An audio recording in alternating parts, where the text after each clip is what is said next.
هر څوک یو موخه لري. ځینې خلک غواړي بریالي شي، البته دغه ټول غواړي، خو ځینې خلک چې ځینې بریالي کسان وویني وایي موږ هم باید د دوی په څیر شو. خو څنګه؟ هغوی څه کړي؟ څه یې کړي چې دومره شتمن شوي؟ څه یې کړي چې دومره بریالي شوي؟ متاسفانه ځینې خلک شته چې ډېر منفي فکر لري.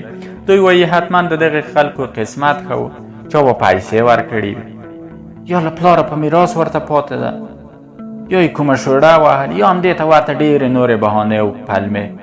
کله چې له هغو شتمنو چې له صفر څخه یې پیل کړی و او هر څه یې ترلاسه کړل، پوښتنه یې ترې وکړه چې تاسو څه وکړل چې دومره شتمن شوئ؟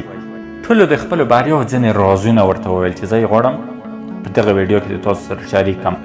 البته زه د شتمنۍ ترلاسه کولو څه وړاندیز نه درته کوم، زه بس دومره غواړم چې د شتمنو کسانو د فکر کولو د طرز په اړه څه معلومات درکړم.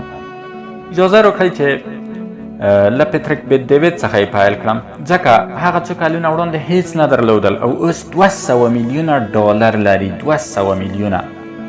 له پتریک څخه یې چې کله پوښتنه وکړه، همدغه پورتنۍ پوښتنه، ده په ځواب کې ورته وویل چې زه تر 25 کلنۍ پورې ډېر په بد حالت کې وم، په اتوباتو سروم، په پارټیو کې مې ګډون کوه، د فکر بڼه مې منفي وه او له همداسې خلکو سره چې د فکر بڼه یې د ما په ډول منفي وه، راشه درشه مې درلوده، هېڅ عاید مې نه درلود.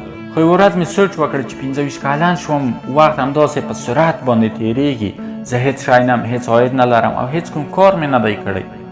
دی وایي چې زما په ژوند کې تر ټولو مهمه پېښه همدغه وه، ځکه له دې سره مې فکر بڼه بیخي بدله شوه، فکر کول مې بل ډول شول.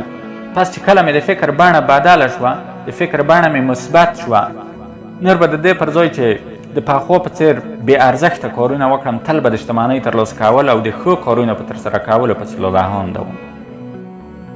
دی وایي که د فکر کولو بڼه مې نه وای بدله کړې، زه شاید اوس هم یو عادي کارمند وای. دا ډېره مشهوره خبره ده چې که د شتمنۍ ترلاسه کولو یا بلې هرې موخې لپاره د فکر کولو بڼه بدله کړو او مثبت فکر وکړو، یعنې د خپلې بریا په لور مو نیمه لار وهلې. که هدف د ده وي چې ته شتمن شې، که د فکر بڼه د منفي نه مثبت ته وړوله، پس تا د شتمنۍ پر لور نیمه لار وهلې. بریاو ته رسېدل او د شتمنیو ترلاسه کول اوس څه پیچلې او سخته موضوع نه ده. شتمنیو ترلاسه کول یو مهم او اساسي رکن چې دی صبر دی. هغوی چې بریالي کیږي ټول صبر کوونکي دي. د دې خبرې ثبوت خاصتاً په قرآن کریم کې، په احادیثو کې، په پښتني روایتونو کې، په متلونو کې، د پښتنو شاعرانو په شعرونو کې، په ټولو کې روښانه او ثابت دی. حتی حافظ شیرازي 200 کاله پخوا د دغې موضوع په اړه ډېره ښه خبر کړې. دی وایي صبر و ظفر هر دو دوستان قدیمن، بر اثر صبر نوبت ظفر آید. ظفر معنا بریا، کامیابی. دی وایي چې صبر او بریا ډېر د پخوانه سره دوستان دي، ډېر پخواني دوستان دي. بر اثر صبر نوبت ظفر آید، د صبر په واسطه وروسته نوبت د بریا دی، د کامیابی دی. د صبر په واسطه به کامیابی راځي. د فکر کولو دا بڼه ډېره پخوانۍ ده. د منفي فکر کسانو یوه ځانګړنه دا ده چې دوی عجول او بیړه کوونکي دي، یعنې د یو کار د پیلولو سره زر تر زر غواړي چې نتیجې ته ورسیږي او بریالي شي، خو نه کیږي. او بد خو لا دا چې ناامیده کیږي او کار په نیمایي کې پرېږدي.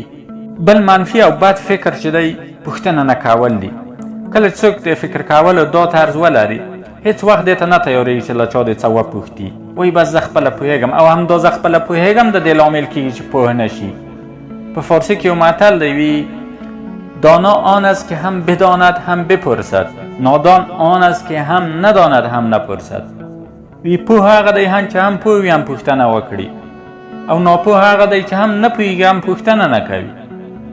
پوښتنه کول د مثبت فکر یوه ځانګړنه ده او د بریالیو خلکو د مبارزو، د بریاو او د نتیجو د ترلاسه کولو یو راز دی.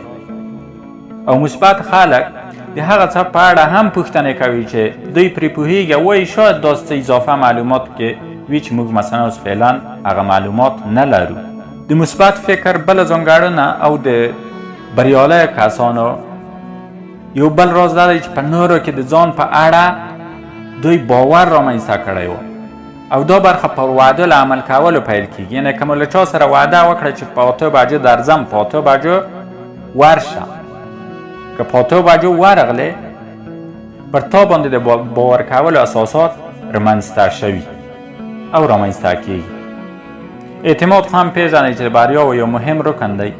منفي فکره کسان د یوې عادي ګټې لپاره خپل اعتماد تر پوښتنې لاندې راولي. په دې وخت کې اعتماد او احترام دواړه له منځه ځي. د بریا یو بل راز دا دی چې که هر مسؤلیت مو ومانه په سم ډول یې ترسره کړئ. همدا د بریالیو کسانو یوه ځانګړنه ده. همدغه کار هم د نورو اعتماد راجلبوي او بریا ډېره رانږدې کوي. د بریالیو کسانو څخه یې بله پوښتنه دا وکړه چې د فراغت وختونه مو هغه وخت څه ډول تېرول چې تاسو د مبارزې په حالت کې وئ، نتیجې ته نه وئ رسېدلي.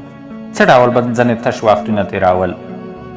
دوی په ځواب کې وویل چې کوښښ مو کوه د بریالیو کسانو سره دوستي وکړو. یعنې هغه وخت موږ بریالي نه وو، خو د داسې کسانو په لټه پسې وو چې دوی بریالي وو. غوښتل هم د هغوی سره راشه درشه ولرو، ورسره په اړیکه کې وو او یو څه ترې زده کړو. او دوی دا هم ویل چې کله به مو کوم ملګری یا دوست بریالی کېده نو پرې خوشحاله کېدو به او لا به مو هڅاوه، نه داسې چې پښې ووهه او نیتونه پرې بد کړو. همدلته به چې کومه مثبت انرژي رامنځته کېده زموږ د بریا سبب به هم شوه. که د فکر بڼه دې مثبت وي او د ځان لپاره د موخه ټاکلې وي، نه وایو چې حتما میلیاردر کېږي، بلکې همدا مثبت فکر لامل کېږي چې غوره او سالمې پرېکړې وکړي او سالمې پرېکړې بریا او شتمنۍ ته 90% تا ورنږدې کوي. کومه پرېکړه د غلطه و هم خیر مهمه نه ده، ځکه دا ډول پرېکړې لامل کېږي چې ته ډېر څه زده کړې. د یوه بریالي انسان سره یو چا مصاحبه کوله او ترې ویې پوښتل د بریا راز دې څه دی؟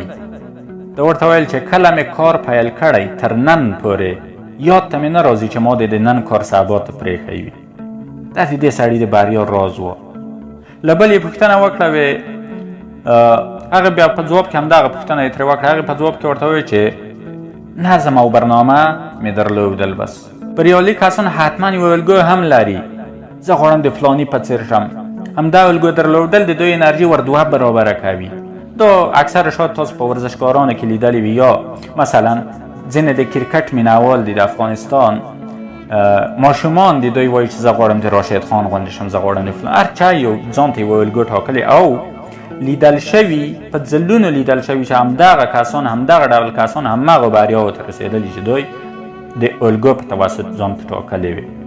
بریالي کسان فرصت طلبه دي. بله ځانګړنه یې دا ده چې دوی فرصت طلبه دي. فرصت طلبه څه معنای لري؟ په بده معنا نه دی، یعنې د ښو موقعیتونو په تمه دي چې دوی بریالي کړي، په تمه دي چې کله فرصت ورته برابر شي استفاده ترې کوي.